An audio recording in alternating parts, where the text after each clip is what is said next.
Sakya Pandita was the fourth of the five, what we call the fourth of the five great venerable masters of Sakya.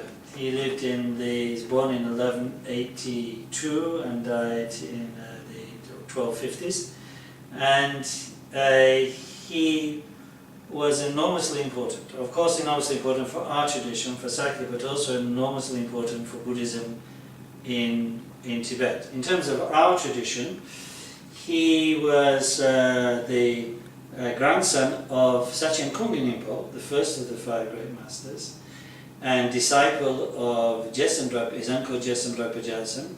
From Jesamdra Pajalsan and many other masters, including Indian and Nepali Buddhist masters, he received an astonishing variety of teachings.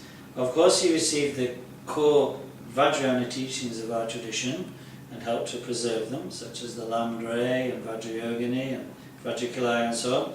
But also from his masters, particularly from his Indian masters, such as Shakyashri and Dhanashila and so on, he received an immense treasury of learning of both the classical Mahayana Dharma teachings and also the teachings of secular traditions of knowledge, such as poetics and musicology and so on and so forth. So that's why he was called Sakya Pandita. His Tibetan name was Kungajalsan, but his nickname was Sakya Pandita because he was a pandit or a scholar equal to anybody who'd ever arisen in India.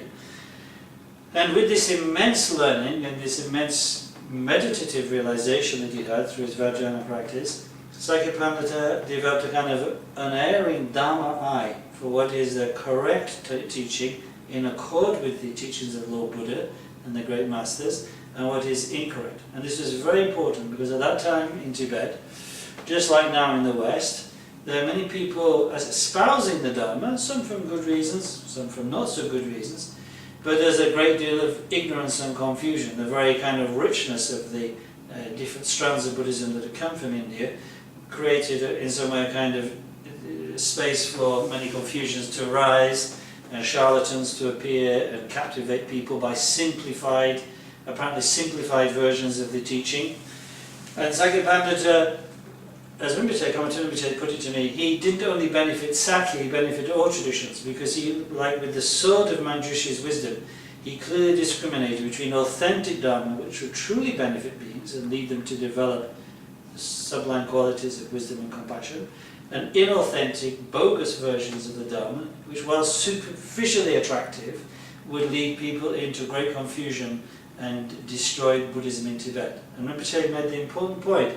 This didn't just help Sakya, our tradition, but helped the other traditions, because in response to Sakya Pandita, the other traditions also looked to see what was being taught in their name and were able to clarify and eliminate things. Because like Sakya Pandita said, that he had great respect for the teachings of Atisha, for instance, but some of those who claim the name Kadampa, i.e. follower of Atisha, by his time were perverting or corrupting the teachings.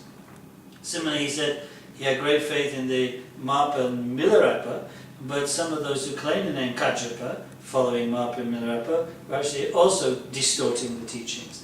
And so Sakya Pandita helped all the traditions of Buddhism align themselves with the authentic teachings of the Buddha, and not just out of faithfulness to the scriptures, but out of reasoning, because Sakya Pandita was one who brought together the need for authentic respect for the traditional teachings of the Buddha, with this being founded on reasoning, and the fact that we cannot merely have faith through the fact that the Buddha said it, but our faith must be based in having reasoned with free critical inquiry.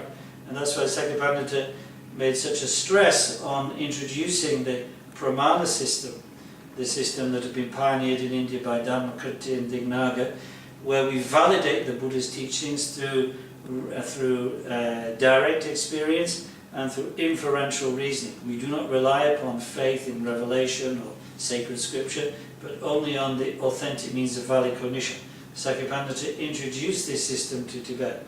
So he was therefore a peerless master, one of the three great Manjushris of Tibet, and we are still incredibly indebted to him today. And in fact, I think more than ever today we need Sakya Pandita's universal approach, blending together supporting all the vehicles of Dharma with authentic practice and clear critical reasoning.